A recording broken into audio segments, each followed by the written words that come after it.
মৃত্যুর পর সৃষ্টিকর্তা যখন সবাইকে পুনরুত্থিত করবেন, তখন প্রচণ্ড পিপাসায় কাতর থাকবে গোটা মানবজাতি।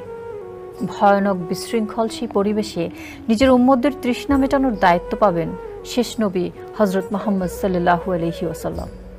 এরপর হাউজে কাউসার থেকে পানি পান করানো হবে বিশ্ববাসীদের। কেমন হবে সেই পানি? কিয়ামতের দিন পিপাসা মেটাতে কারা পাবেন অগ্রাধিকার?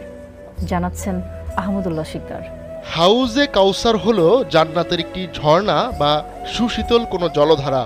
এর পানি হবে পৃথিবীর যে কোনো বিশুদ্ধ পানির চেয়ে সুমিষ্ট ও তৃপ্তিদায়ক, আর মিশকের মতো সুগন্ধি ছড়াবে এই পানি। হাউজে কাউসারের দুই ধারে থাকবে মুক্তার গম্বুজ।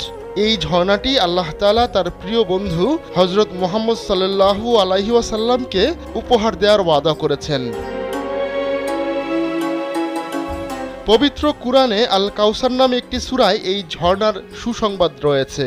হযরত আনাস ইবনে মালিক রাদিয়াল্লাহু আনহু বলেন, একবার আমরা রাসূলুল্লাহ সাল্লাল্লাহু আলাইহি সাল্লামের মজলিসে উপস্থিত ছিলাম।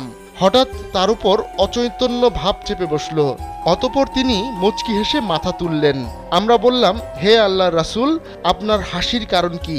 তিনি বললেন, এই মাত্র আমার উপর একটি সূরা অবতীর্ণ হয়েছে। তখন তিনি সূরা আল কাউসার তিলাওয়াত করলেন।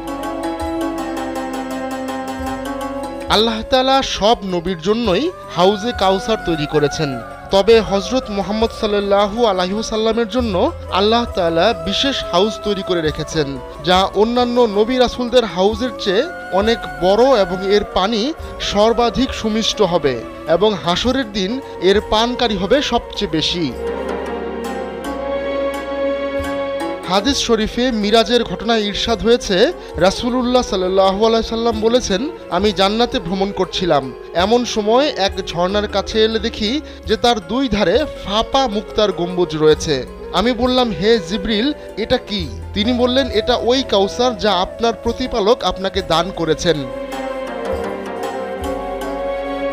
হযরত আব্দুল্লাহ ইবনে আমর রাদিয়াল্লাহু আনহু বর্ণিত এক হাদিসে হাউজে কাউসার কতটা বড় তার ধারণা পাওয়া যায়। রাসূলুল্লাহ সাল্লাল্লাহু আলাইহি সাল্লাম বলেন, আমার হাউজের প্রশস্ততা 1 মাসের পথের দূরত্বের সমপরিমাণ। এর পানি দুধের চেয়েও সাদা, সুগন্ধি মিশকে আম্বরের চেয়েও অধিক খুশবুদার। এর পেয়ালা আকাশের উজ্জ্বল নক্ষত্ররাজি তুল্য। যে একবার এর শরবত পান করবে সে কখনো আর পিপাসিত হবে না। হাদিসের বর্ণনায় আরও জানা যায়, দরিদ্র মুহাজিররা সর্বপ্রথম এই পানি পানের সৌভাগ্য লাভ করবে। যাদের মাথায় চুল উস্কো খুস্কো, পোশাক ধুলিমলিন, যারা ধনবান পরিবারের মেয়েদের বিয়ে করতে পারেনি এবং যাদের আপ্যায়নের জন্য ঘরের দরজাসমূহ খোলা হয়নি। হাউজে কাউসারের পানকারীর সংখ্যা বেশি হলেও সবার আগে তাদের ভাগ্যে জুটবে এই ঝর্ণার পানি। আব্দুল্লাহ ইবনে মাসউদ রাদিয়াল্লাহু আনহু থেকে বর্ণিত, নবী করিম সাল্লাল্লাহু আলাইহি ওয়াসাল্লাম বলেন, আমি তোমাদের আগে হাউজে কাউসারের কাছে গিয়ে হাজির হব, আর তখন তোমাদের কতগুলো লোককে অবশ্যই আমার সামনে ওঠানো হবে, আবার আমার সামনে থেকে তাদের আলাদা করে নেওয়া হবে। তখন আমি বলবো, হে প্রতিপালক, এরা তো আমার উম্মত। তখন বলা হবে, তোমার পরে এরা কি নতুন কাজ করেছে তা তো তুমি জানো না।